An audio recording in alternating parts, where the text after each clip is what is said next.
ഇന്നത്തെ ടോപ്പിക് എന്ന് പറയുന്നത് ന്യൂറോളജി ആൻഡ് ന്യൂറോ സർജറി എന്ന സബ്ജക്റ്റിൽ വരുന്ന മസ്കുലർ ഡിസ്ട്രോഫി എന്ന് പറയുന്ന ടോപ്പിക്കാണ്, അല്ലെങ്കിൽ ഒരു ഡിസീസാണ്. മസ്കുലർ ഡിസ്ട്രോഫിയുടെ ഡെഫിനിഷൻ എന്ന് പറയുന്നത് it's A group of genetic disorder ആണ്. അതായത് ഒരു സിംഗിൾ ഡിസീസ് അല്ല, collection of different genetic conditions. ഈ ജനറ്റിക് കണ്ടീഷൻ്റെ എല്ലാം ജനറൽ ക്യാരക്ടറിസ്റ്റിക്സ് എന്ന് പറയുന്നത് കോമൺ ആയിരിക്കും. അതായത് പ്രോഗ്രസീവ് മസിൽ വീക്ക്നെസ്സും അതിൻ്റെ ഡീജനറേഷനും ആയിരിക്കും. അതായത് ഒരു ജീൻ എന്ന് പറയുന്നത് DNA സീക്വൻസുകളാണ്.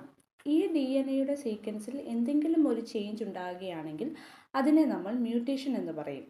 ഈ ജീനിന് എന്തെങ്കിലും ഒരു മ്യൂട്ടേഷൻ സംഭവിക്കുകയാണെങ്കിൽ അത് അതിൻ്റെ ഫംഗ്ഷനെ തന്നെ അഫക്റ്റ് ചെയ്യും. അതായത് അത് ഉണ്ടാക്കുന്ന പ്രോട്ടീനിനെയും അതുപോലെ തന്നെ ആ ഉണ്ടായ പ്രോട്ടീൻ്റെ ഫംഗ്ഷനും ചേഞ്ചസ് ഉണ്ടാകുകയും അതുവഴി മസിലിൻ്റെ മെയിൻ്റെനൻസും റിപ്പയറിനും ചേഞ്ച് ഉണ്ടാകുകയും ചെയ്യും. അങ്ങനെയാണ് മസിലിന് വീക്ക്നെസ് അല്ലെങ്കിൽ വേസ്റ്റിങ് ഉണ്ടാകുന്നത്. അപ്പോൾ മസ്കുലർ ഡിസ്ട്രോഫി എന്ന് പറയുന്നത് ഒരു ജനറ്റിക് ഡിസോർഡർ മാത്രമല്ല, ഒരു ഇൻഹെറിറ്റഡ് ആയിട്ടുള്ള ഡിസോർഡർ കൂടിയാണ്. ഇൻഹെറിറ്റഡ് ഡിസോർഡർ എന്ന് പറഞ്ഞാൽ പേരൻസിൽ നിന്നും പേരൻസിൽ നിന്നും കുഞ്ഞുങ്ങളിലേക്ക് കൈമാറി വരുന്ന ഒരു ഇൻഹെറിറ്റഡ് ആയിട്ടുള്ള ഡിസോർഡർ കൂടിയാണ്. ഡിസ്ട്രോഫി എന്ന് പറയുന്ന ടേം ഒരു ഗ്രീക്ക് വേർഡിൽ നിന്നാണ് ഉണ്ടായത്. ഡിസ് മീൻസ് ബാഡ് അല്ലെങ്കിൽ ഡിഫിക്കൽട്ടി എന്നും ട്രോഫി എന്ന് പറഞ്ഞാൽ നറിഷ്മെൻ്റ് എന്നുമാണ് അർത്ഥം. അപ്പോൾ മസ്കുലർ ഡിസ്ട്രോഫി എന്ന് പറഞ്ഞാൽ മസിലിൻ്റെ ബാഡ് ആയിട്ടുള്ള നറിഷ്മെൻറ്റ്, അതായത് ജീനിന് മ്യൂട്ടേഷൻ ഉണ്ടാകുന്നു, അതുവഴി പ്രോട്ടീനിന് പ്രൊഡക്ഷന് ഫംഗ്ഷന് ചേഞ്ചസ് ഉണ്ടാകുന്നു. ആ പ്രൊഡക്ഷന് ഫംഗ്ഷൻ എന്തെങ്കിലും ചേഞ്ച് ഉണ്ടാകുമ്പോൾ അതുവഴി മസിൽസിൻ്റെ മെയിൻ്റെനൻസ് റിപ്പയർ നടക്കാതെ വരുന്നു, മസിൽ വീക്ക്നെസ് ഉണ്ടാകുന്നു. അതാണ് മസ്കുലർ ഡിസ്ട്രോഫി എന്ന് പറയുന്നത്. മസ്കുലർ ഡിസ്ട്രോഫി എന്ന് പറയുന്നത് ഒരു പ്രോഗ്രസീവ് ആയിട്ടുള്ള ഒരു ഡിസീസാണ്. അതായത് വേഴ്സൺ ഓവർ എ ടൈം. അതായത് കുറേ കാലങ്ങൾ മുന്നോട്ടേക്ക് ഈ മസ്കുലർ ഡിസ്ട്രോഫി എന്ന് പറയുന്ന ഡിസീസ് നടക്കുകയാണെങ്കിൽ ആദ്യമേ ഒരു സ്പെസിഫിക് ആയിട്ടുള്ള ഒരു മസിൽസിനെ ആയിരിക്കും അഫക്റ്റ് ചെയ്യുന്നത്. പിന്നീട് അത് ബാക്കിയുള്ള മസിൽസിലേക്ക് സ്പ്രെഡ് ചെയ്യുകയാണ് ചെയ്യുന്നത്. എപ്പോഴാണ് നമ്മുടെ ഹാർട്ടിനെ അല്ലെങ്കിൽ നമ്മുടെ റെസ്പിറേറ്ററി മസിൽസ്, ബ്രീത്തിങ്ങിനെ സഹായിക്കുന്ന മസിൽസിനെ അഫക്റ്റ് ചെയ്യുക അല്ലെങ്കിൽ അതിനെ വേസ്റ്റ് ചെയ്യാൻ തുടങ്ങുമ്പോഴാണ് മസ്കുലർ ഡിസ്ട്രോഫി എന്ന് പറയുന്ന ഡിസീസ് ഒരു ലൈഫ് ത്രെട്ടനിങ് ആയിട്ട് മാറുന്നത്. മസ്കുലർ ഡിസ്ട്രോഫിയുടെ അടുത്ത ഭാഗം എന്ന് പറയുന്നത് എത്തിയോളജിയാണ്. എത്തിയോളജി എന്ന് വെച്ചാൽ കോഴ്സസ്, എങ്ങനെയാണ് മസ്കുലർ ഡിസ്ട്രോഫി ഉണ്ടാകുന്നതെന്നുള്ളത്.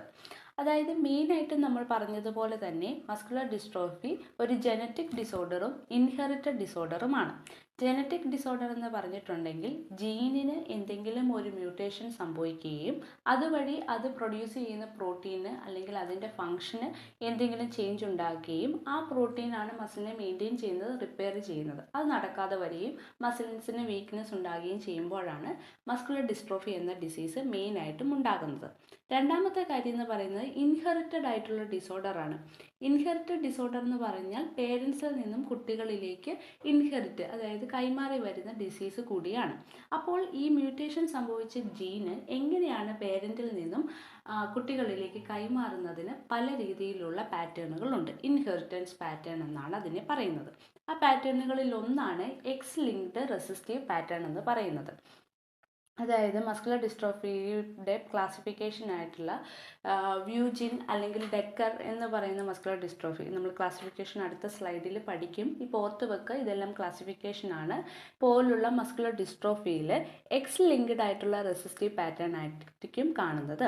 അതായത് നമ്മുടെ ബോഡിയിൽ 23 ക്രോമസോംസ് ആണ് ഉള്ളത്. എക്സ് എന്ന് പറയുന്നത് ഫീമെയിലിനും XY എന്ന് പറയുന്നത് മെയിലിനുമായിരിക്കും ക്രോമസോമുകൾ കാണുന്നത്. അത് നമുക്കറിയാവുന്ന കാര്യമാണ്. ആ ക്രോമസോമുകൾ ഡിവൈഡ് ചെയ്താണ് ഓരോ കുഞ്ഞുങ്ങളിലേക്കും കൈമാറി വരുന്നത്. അപ്പോൾ എക്സ് ക്രോമസോമിലാണ് ഡിസീസ്ഡ് ആയിട്ടുള്ള അല്ലെങ്കിൽ മ്യൂട്ടേറ്റഡ് ആയിട്ടുള്ള ജീൻ ഉള്ളതെങ്കിൽ അതിന് നമ്മൾ എക്സ് ലിങ്ക്ഡ് റെസിസ്റ്റീവ് പാറ്റേൺ എന്ന് പറയും. മെയിൽസ് ആയിരിക്കും കൂടുതൽ അതിന് ഉണ്ടാകാനുള്ള കാരണം, കൂടുതലും മെയിൽസിലായിരിക്കും. കാരണം അവർക്ക് XY ക്രോമസോമാണ് സെക്സ് ഹോർമോൺസ് വരുന്നത്. അവിടെ എക്സിനാണ് മ്യൂട്ടേറ്റഡ് ജീൻ ഉള്ളതെങ്കിൽ ആ മ്യൂട്ടേറ്റഡ് ജീനിന് വേറൊരു കോപ്പി ഇല്ല, എക്സ് മാത്രമേ ഉള്ളൂ, പിന്നെ Y ആണുള്ളത്. അതുകൊണ്ടാണ് മെയിൽ കൂടുതൽ അഫക്റ്റഡ് ആകാൻ ചാൻസ് കൂടുതലെന്ന് പറയുന്നത്. ഫീമെയിൽസിലാണെങ്കിൽ എക്സ് ക്രോമസോമാണ്. എക്സ് ക്രോമസോം എന്ന് പറയുമ്പോൾ ഒരു എക്സ് ഡിസീസ്ഡ് ആയിട്ടുള്ള മ്യൂട്ടേറ്റഡ് ആയിട്ടുള്ള ജീൻ ഉണ്ടെങ്കിൽ മറ്റേ എക്സിൽ അതിൻ്റെ ഒരു നോർമൽ ആയിട്ടുള്ളത് കൊണ്ട് ആ കോപ്പി വഴി സിംറ്റംസ് മാത്രം എല്ലാം റെസിസ്റ്റഡ് ആയിരിക്കും. അതായത് ഫീമെയിൽസ് എന്ന് പറയുന്നത് കാരിയർ ആയിരിക്കും, മെയിൽ ആയിരിക്കും കൂടുതൽ ഡോമിനൻ്റ് ആയിട്ട് കാണിക്കുന്നത്. അടുത്ത ഇൻഹെറിറ്റഡ് പാറ്റേൺ എന്ന് പറയുന്നത് ഓട്ടോസോമൽ ഡോമിനൻറ്റും ഓട്ടോസോമൽ റെസിസ്റ്റീവുമാണ്. ഓട്ടോസോമൽ ഡോമിനൻ്റ് എന്ന് പറഞ്ഞാൽ, ഓട്ടോസോമൽ എന്ന് പറഞ്ഞിട്ടുണ്ടെങ്കിൽ നോൺ സെക്സ് ക്രോമസോംസ് ആണ്. സെക്സ് ക്രോമസോം എന്ന് പറയുന്നത് എക്സും വൈയും ആയിട്ടുള്ള ക്രോമസോമുകളെയാണ് നമ്മൾ പറയുന്നത്. ഇതായിരിക്കും നമ്മുടെ സെക്സ്, അതായത് നമ്മൾ മെയിൽ ആണോ ഫീമെയിൽ ആണോ എന്ന് ഡിറ്റർമൈൻ ചെയ്യുന്നത്. അതല്ലാത്ത നോൺ സെക്സ് ആയിട്ടുള്ള ക്രോമസോമിനെ നമ്മൾ ഓട്ടോസോമൽ ക്രോമസോംസ് എന്ന് പറയും. ഇതാണ് നമ്മുടെ ഐയുടെ കളറ്, ഹെയറിൻ്റെ കളറ് ഒക്കെ ഡിറ്റർമൈൻ ചെയ്യുന്നത്. ഈ ഓട്ടോസോമലായിട്ടുള്ള ക്രോമസോമിൽ മ്യൂട്ടേഷൻ സംഭവിച്ചിട്ടുണ്ടെങ്കിൽ, ഡിസീസ് ക്യാരിയഡ് ആയിട്ടുള്ള ജീൻ ആണെങ്കിൽ, ഏതെങ്കിലും ഒരു പേരൻറ്റിൽ നിന്നും ഒരു കോപ്പി ഡോമിനൻ്റ് ആയിട്ടുള്ളത് നമുക്ക് ലഭിക്കുകയാണെങ്കിൽ നമുക്ക് മസ്കുലർ ഡിസ്ട്രോഫി വരാനുള്ള ചാൻസ് കൂടുതലായിരിക്കും. ആ പാറ്റേണിനെയാണ് നമ്മൾ ഓട്ടോസോമൽ ഡോമിനൻ്റ് പാറ്റേൺ എന്ന് പറയുന്നത്. ഓട്ടോസോമൽ റെസിസ്റ്റീവ് പാറ്റേൺ എന്ന് പറഞ്ഞിട്ടുണ്ടെങ്കിൽ മ്യൂട്ടേറ്റഡ് ആയിട്ടുള്ള ജീന് സപ്രസ്ഡ് ആയിട്ട് അല്ലെങ്കിൽ റെസിസ്റ്റീവായിട്ട് നിൽക്കുന്ന രണ്ട് പേരൻറ്റിൽ നിന്നും നമുക്ക് 2 കോപ്പിയും നമ്മുടെ ബോഡിയിലേക്ക് അല്ലെങ്കിൽ കുഞ്ഞിൻ്റെ ബോഡിയിലേക്ക് വരികയാണെങ്കിൽ അത് നമ്മൾ ഓട്ടോസോമൽ റെസിസ്റ്റീവ് എന്ന് പറയും.